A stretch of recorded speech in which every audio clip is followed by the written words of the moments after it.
Good afternoon, everyone, and a warm welcome to today's Wittgenstein Center Colloquium. We are very delighted to have Dr. Alex Ezeh today as a speaker with us. And Dr. Ezeh is a professor of global health at the Dornsife School of Public Health, Drexel University.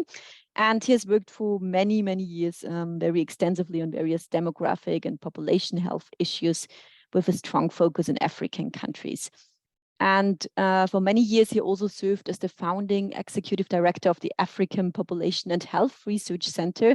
And he was very successful in driving the center to become one of Africa's leading regional research centers.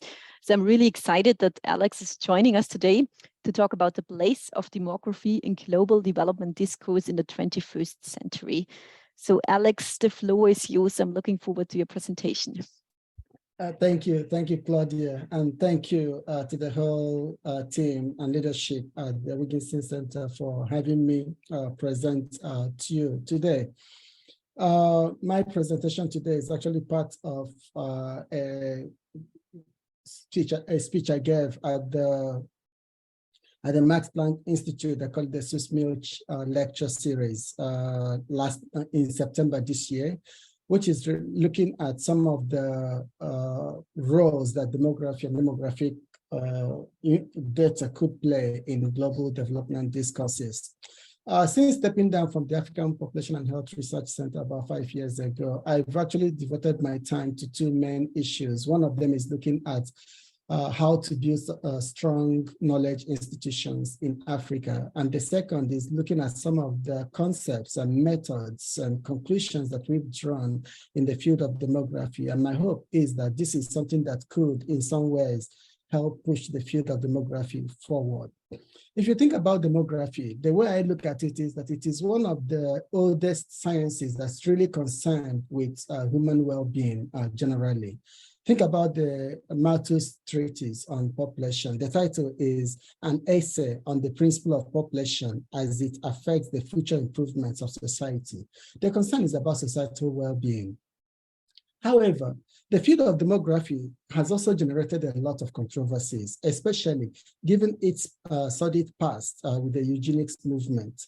When I accepted to give the lecture at Max Planck Institute, I did so partly in honor of Johann Sussmilch, whose work is not as well known in the demographic field as it should, but in many ways lays the foundation for much of what we do in terms of demographic methods. Sussmilch did present an optimistic view of human population, thinking that the human population could grow up to, say, even 14 billion people, and the rates of growth then, which he saw as doubling every 100 years or so. And within that period, he felt that there is this significant capacity of the human population to innovate and to be able to adapt and cope with these changes in population growth. And so by his projection, we could be anywhere around 14 billion and still be sustainable. You can contrast this with some of the views that's been more dominant in demographic literature and the discourses on population issues, both from Malthus to Ehrlich. Is really about this view of population as something that the Earth is not able to cope with the ever-increasing number of humans. This particular view actually remains very dominant in the field of population and has received a lot of the global attention today when you think about the role population can play in global development. Over the last half of the 20th century, as global cooperation and development took center stage, population concerns dominated the discourse and the scene on global development. Think about the UN. It was established in 1945, and a year later, the UN Population Commission was established. The UN, under the auspices of the UN Population Commission, the UN hosted these decennial conferences dedicated to population issues. These are called the World Population Conferences, starting in 1954 in Rome, then Belgrade in 65, and Bucharest in 74, Mexico City 84, and Cairo in 1994. Indeed, International population conferences actually preceded the establishment of the United Nations, with the first World Population Conference, which took place in Geneva in 1927 and resulted in the establishment of the IUSSP. Concerns around rapid population growth in poorer countries and often among minority populations dominated these conferences until 1994, when there was a fundamental shift to concerns around the rights of individuals and couples to choose the number of children to have, when to have them, and with whom to have them. The 1954 conference called for the creation of regional training programs to help solve population problems and to train specialists in demographic analysis. Subsequently, the United Nations established 5 regional training centers in Asia, Latin America, the Middle East, and 2 in Africa for Anglophone and Francophone Africa between 1956 and 1971. These were the International Institute for Population Studies in Mumbai, CELADE in Santiago, Chile, and the Cairo Demographic Center with Regional Institute for Population Studies in Accra and IFOD in Yaoundé, Cameroon. The UNFPA was established in 1969 and primarily to support developing countries to develop and implement national population policies as part of their national development. So you really cannot talk about development in the last half of the 20th century without talking about population issues. When you go back to Bucharest, it underscored the interdependence between demographic variables and development, and it called for demographic targets as integral part of socioeconomic development policies. Mexico City in 1984 reaffirmed most of the agreements reached at Bucharest, but called for attention to human rights, education, health, and well-being as equally important domains of global development. Throughout this period, the focus remained on controlling rapid population growth, and many bilateral agencies and foundations that supported development programs had very large population programs, and most of the funding that they have, indeed, up to 75% of the funding for support of population-related activities went to family planning programs. Large investments were also made during this period in terms of strengthening population data, including the World Fertility Survey that was implemented in more than 40 countries between 1974 and 1980 in Africa, Asia, the Americas, and even in Portugal, Europe. This was followed by the demographic and health surveys from the mid-1980s, and which continues to date and have been implemented in more than 90 countries in low and middle income countries around the world.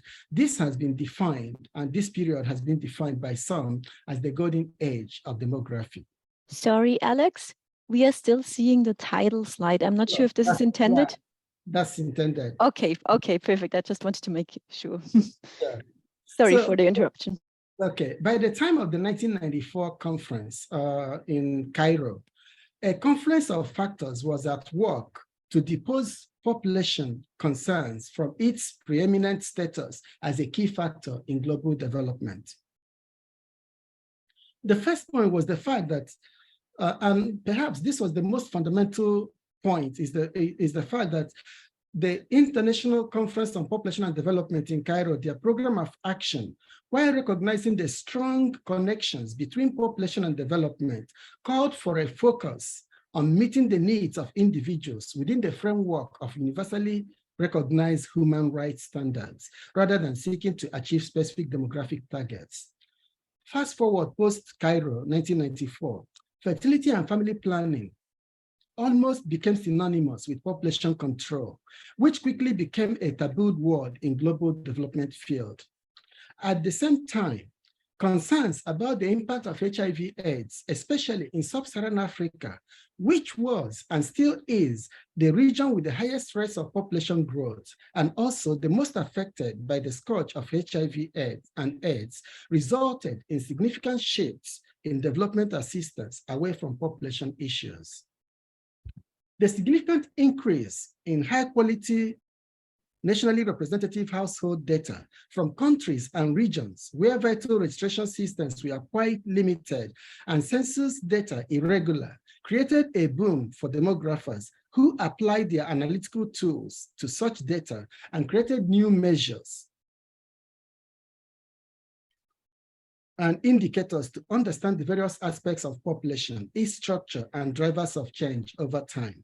Because of the concerns with rapid population growth, many of these programs were actually focused on understanding fertility and the role family planning program plays in fertility change.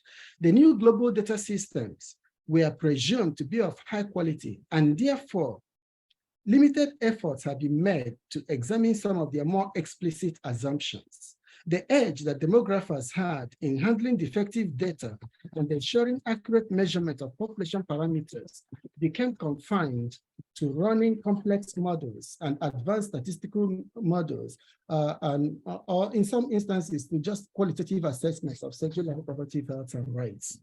The field, in a way, lost its soul. Population issues have been virtually absent in global development discourses, starting with the MDGs and then the Sustainable Development Goals. Even the Africa Agenda 2063 makes no reference to population as a factor in achieving the Africa we want, even though Africa's population will almost triple in the 48 years between 2015, when this agenda was set up, and 2063, when it's supposed to be achieved. The population will increase by almost 3 times, but there's no mention of population as a factor in this process.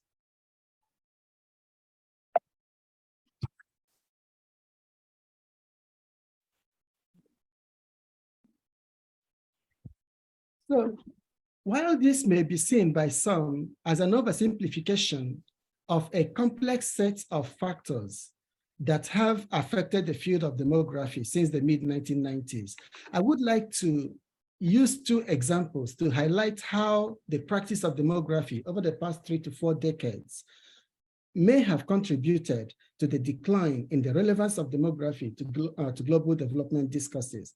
The first example focuses on the measurement of desired family size or ideal family size. And the second example is on population prevention, which is an area that both the University Center has been very active in. Okay.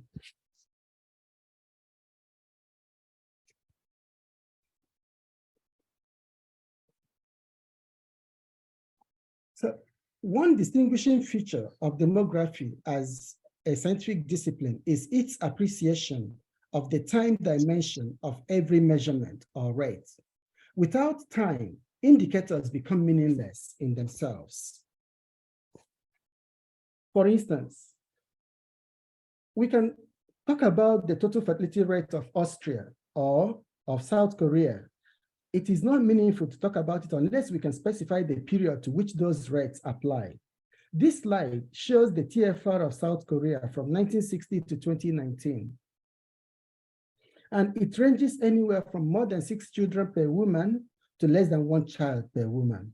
Indeed, for 2021, the TFR is 0.81 children per woman. So without any reference to time period, demographic estimates have no meaning. They are just numbers. So what does this have to do with desired family size? Let's start by looking at how the demographic and health surveys collects data on desired family size. The question that is used to assess DFS in the DHS program is framed as this. Responses of women to these 2 questions are combined to measure desired family size at the time of the survey. This approach assumes that the 2 questions are equivalent, that they measure the same underlying construct, which is desired family size at the time of the survey. But do they? For mothers, what time period do their responses refer to? I can talk about my youngest daughter, who is 20 years old now. From over the last 15 years of her life, I could hear her desired family size move anywhere from 10 children to 6, 4, 2. And now maybe she just wants a cat, probably a dog. So if you ask her in the next 10 years, assuming she becomes a mother, what time frame in this whole period, the past 15 years plus the next 10 years is about 25 years, does her preferences refer to? If so, are the responses of mothers to this question affected by duration since the birth of her first child? That is, do they actually think back to the time they did not have any child when answering this question? To the extent that they do think back, how well do their responses represent their current preferences at the time of the survey, as we have assumed over the past 40 years or so? Again, bear in mind that women with children account for 72% of all women in sub-Saharan Africa who are in the reproductive age, 15 to 49, and 92% of all ever married women in sub-Saharan Africa within that age group. Our assessment of these two questions suggests that they elicit different responses from women, controlling for all factors known to affect desired family size, including age and parity. Mothers and childless women respond differently to these questions. Combining their responses to get a measure of current desired family size at the time of the survey is uncharacteristic of demographic measurements. Our results also show that duration since the first birth or first cohabitation is a key determinant of desired family size for mothers, but not for childless women, as you see in the graph here. This result suggests that women with surviving children do indeed think back to the time they did not have any child in answering the question on desired family size. However, we do not know what exact period they think back to, but the minimum period will be just before the birth of their first child. The longer this duration is, the higher their desired family size. And we can assume that the time of first birth or first cohabitation is such a pivotal period in women's life that they will actually remember that experience well. I can share many results that show conclusively that mothers do indeed think back to the time they did not have any child in answering, when framing their responses to the desired family size questions. But why does this matter? It matters because we have interpreted perceived inconsistencies in reported desired family size as meaning that these women are either ambivalent regarding their preferences, or that their preferences are weakly held, they are weakly held preferences, or that they are explained by ex post rationalization of the number of children they already have. We have not considered the fact that the lack of temporality in the framing of the question on a concept that can change over time, as in the case of my 20-year-old daughter, and our inappropriate interpretation of such responses as representing their women's current preferences may be fully responsible for any observed inconsistencies in the measurement. This slide shows that for women with no surviving children, who are shown in red, duration since first cohabitation is not related to their desired family size. However, for women with at least one surviving child, their mean desired family size increases with duration since first cohabitation, and this is controlling for all other variables like age and current parity and all that. Yeah, should be. So, when we focus only on women with at least one surviving children, again, we see strong effects of duration since first birth, since the birth of their first child. Some may say that this is the effect of age, as older women would have longer durations and also have higher mean desired family size. Again, we control for age and we control for education, residence, household wealth, and all those factors. However, to just indicate this we show here in this table that we control for all these other variables of birth cohort, area of residence, education, age, and fixed effects for country and for survey year. And controlling for all this, the effect of duration is still very strong. Why does this matter? Again, it matters because we have interpreted inconsistencies in reported desired family size as meaning that women are ambivalent regarding their preferences, as I said before, or that these are weakly held preferences.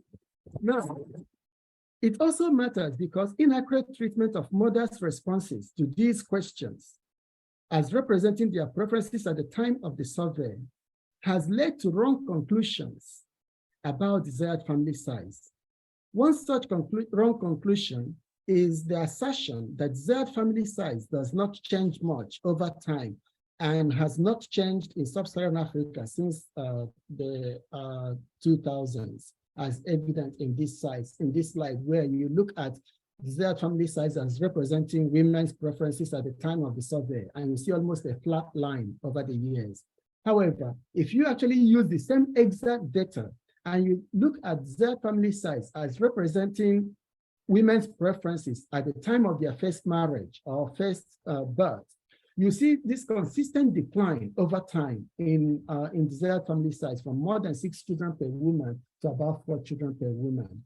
Again, these types of results are not evident when we just look at the measures, treating them as meaning desired family size at the time of the survey. One final point on this, on desired family size, is the fact that it also matters because most of the indicators we have developed to understand fertility and family planning programs draw on this inaccurate treatment of desired family size as representing current demand for childbearing.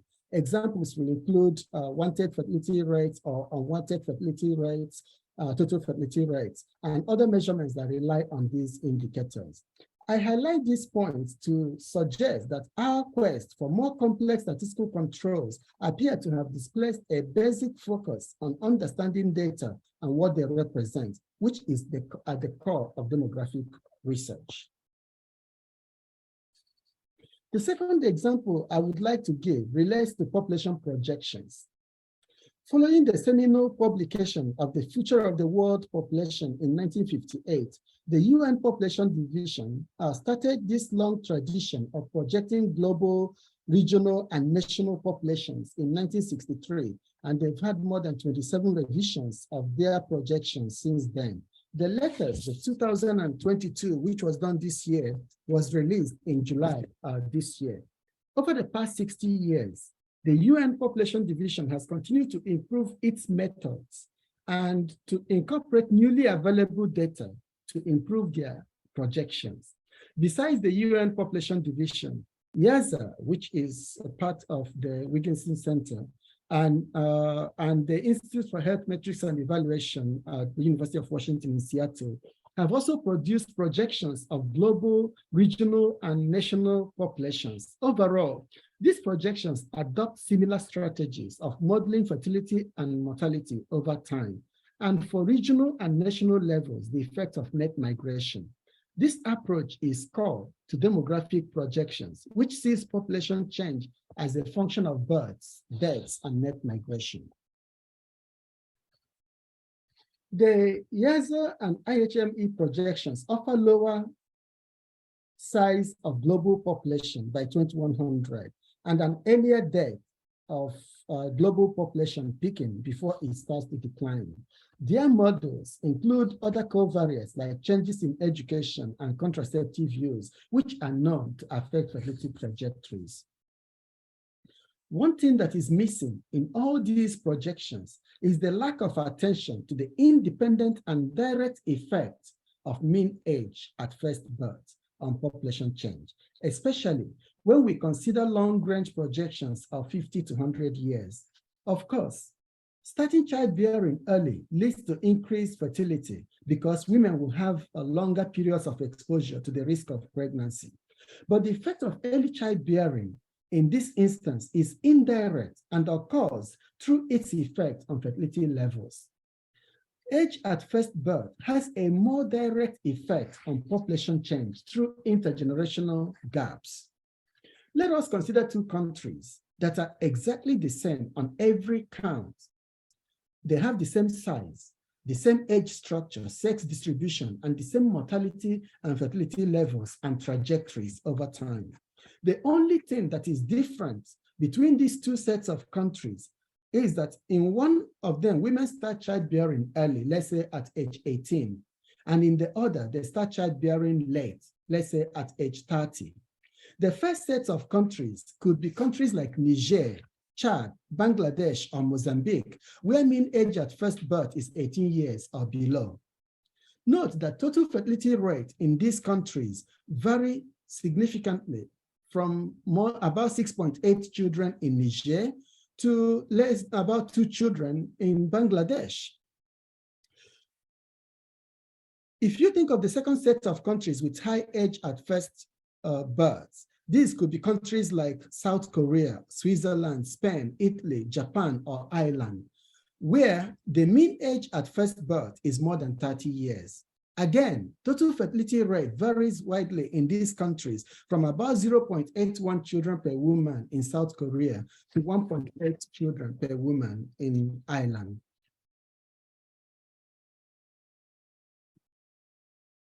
Even with the same levels of fertility and mortality in these two sets of countries, in 90 years, the countries with a mean age at first birth of 18 will have 5 generations of people, while those with a mean age of 30 will have 3 generations of people. So if you bear that in mind and you look at the UN population projections, in settings with low age at first birth, like Niger, which is shown here, ignoring this direct effect of mean age at first birth will cause the population to grow much faster than it is projected to grow, as is evident in this case. Each subsequent revision of the UN World Population Prospects for Niger appears to provide a larger projected population than was previously projected. Also, Niger has consistently overshot its projected population. The 1996 revision projected the 2050 population of Niger to be 37 million. The 2022 revision projected the 2050 population to be 67 million, almost double the 1996 projection. If you think of countries with high mean age at first birth, ignoring the direct effect of age at first birth will result in the population declining much faster than it is projected to decline. The example of South Korea illustrates this point clearly. Compared to the 2019 revision, the 2022 revision, which is only 3 years later, shows that the projected population of South Korea would decline by 20% by 2100 compared to the 2019 projection, only 3 years earlier. This effect reflects the power of intergenerational gaps in long-term compounding of the rates of growth, which we have generally ignored in projections of population change. Again, until the 2022 revision, the UN population projection included low and high variance, which demonstrate what the projected population size would be if total fertility rates were half a child higher or lower. For many countries where the total fertility rate is low or very low, this range of variation from the medium variant accounts for a large proportion of their TFR. For example, in South Korea, with a TFR of 0.8 children per woman, the fertility rate, the total fertility rate would need to change by about 62% for it to fall outside of the low and high bounds. But if you think of a country like Niger with a TFR of 6.82 children per woman, the TFR will only need to change by about 7% to fall outside the low and high bounds for the country. This means that the projected population of many countries in sub-Saharan Africa, particularly in West and Central Africa, have much greater likelihood of falling outside the high and low bounds of the UN median variant. Indeed, a comparison of the 1996 and 2019 revisions for Niger showed that the high and low variants of the two revisions do not even overlap, as evidently shown in this figure. In the 2022 revision,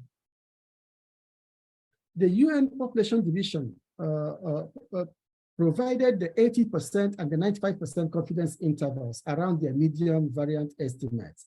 While this provides a stronger statistical confidence around the median variant estimates, it produces large ranges of possible future population sizes that make the projections less relevant or less practical for guiding national policy decisions and national development policy. In the case of Niger, the 95% confidence interval around the median variant suggests that its population could be anywhere between 72 million and 572 million by 2100, from 26 million currently. Such a range in the projection will make it lose its currency as a tool to guide national policy. The picture I have painted so far is about a field that was key to global development discourses throughout the second half of the 20th century, but which appears to have completely lost that relevance. Yet, I argue that population change ranks alongside the climate crisis and growing inequality as existential threats to our current civilization. Demographic experiences of countries are more polarized today than ever.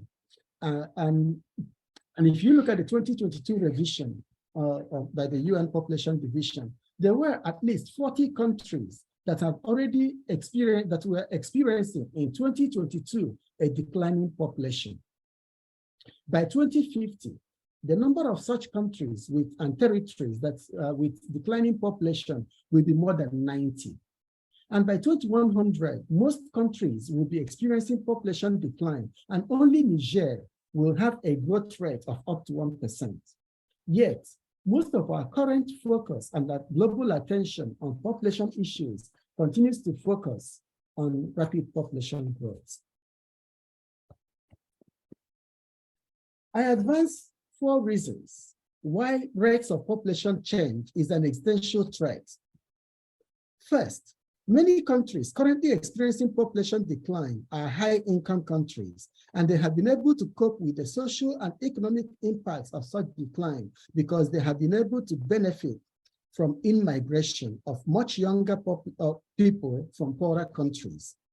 They can also offer financial incentives that may cushion such effects, as in the case of Southern Italy, where municipalities will pay young people up to 30,000 euros to move to their area.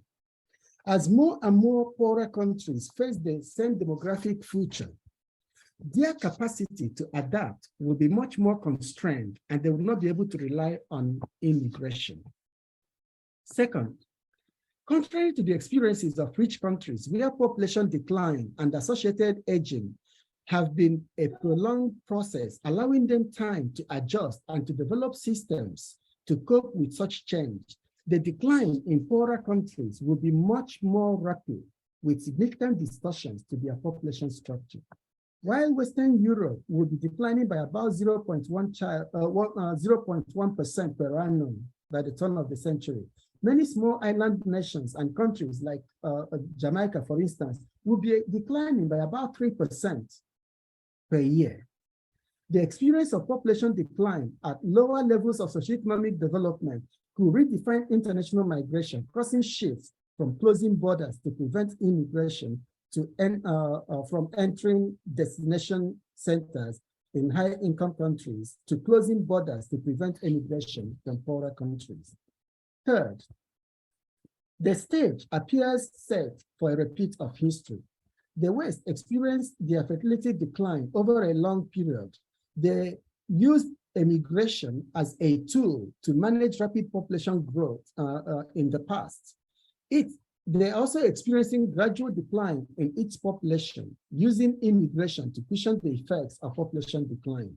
Low and middle-income countries will experience much faster declines in mortality. They have experienced much faster declines in fertility and mortality rates, and they have little or no opportunity to emigrate. They will also face more rapid decline in their population and will not be able to rely on immigration from other countries to cushion the effects of rapid population decline. Just as many of them have suffered the consequences of rapid population growth, they will also suffer the consequences of rapid population decline. Fourth, these divergent demographic experiences has created a confusing and awkward environment for meaningful discussion of population issues at the global level, with the United Nations in this particular space becoming increasingly marginal, with their role in this space becoming marginal. The countries currently facing the challenges of population decline are largely high-income countries. Some of them are increasingly exploring options for more pronatalist policies at home that will incentivize higher fertility. These are also the traditional funders of family planning programs in poorer countries where fertility remains high and the rate of growth of the population equally high. This is increasingly raising moral and ethical questions on why rich countries will continue to support family planning programs in poorer countries and yet have these more pronatalist policies at home. But the implications and the consequences for a country like Niger to have its population increase from 26 million today to 67 million by 2050, or 167 million by 2100, if we use the median variant of the 2022 world population prospects. While this is unthinkable, it's actually a very conservative estimate for the country, given its early age at first birth. How will Niger increase by 2.6 times the current stock of educational resources, whether they are schools or teachers or learning materials, or health resources, whether you think about clinics and hospitals, doctors, nurses, equipment, and all of those, or create jobs at 2.6 times the rate they are now, housing, food production, water and sanitation, just to maintain over the next 28 years the same level of poor coverage of these services. While we may be reluctant to talk about the efforts to eliminate early onset of childbearing in Niger, or to promote more family-sized norms and increased uptake of contraceptive use, the reality is that no country can improve its stock of human capital when its population is doubling every 20 years or so. How to reconcile the need for local approaches in what may be a more pronatalist policy in countries with declining population, with a development assistance program that could support family planning programs in countries with high fertility, remains a question that we have to grapple with. What is an optimal rate of growth, of population growth, and what levels of fertility could yield that? These are important questions where demographic tools and methods could bring the greatest value to global development discourses. In conclusion, therefore, population can be seen as a double-edged sword.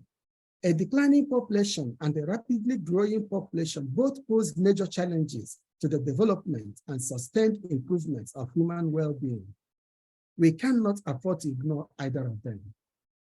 The inability to engage in meaningful discussions of population change has limited clear understanding of promising approaches to addressing population decline as a global development priority. Recently, a demographer in the UK, Paul Morland, made headlines by suggesting a tax on childless couples and individuals. Could such a policy have the opposite effect of depressing fertility further by making it harder for young people to start a family? What of policies that make housing and childcare more affordable to young people? Or, in the case of South Korea, policies or programs that promote joint parenting by both spouses, or that make it possible for women to combine professional career with childbearing without the obligation to choose one. Whatever our views are on population, we must talk about it. We cannot ignore it any longer and hope for a miracle in achieving Agenda 2030. Thank you.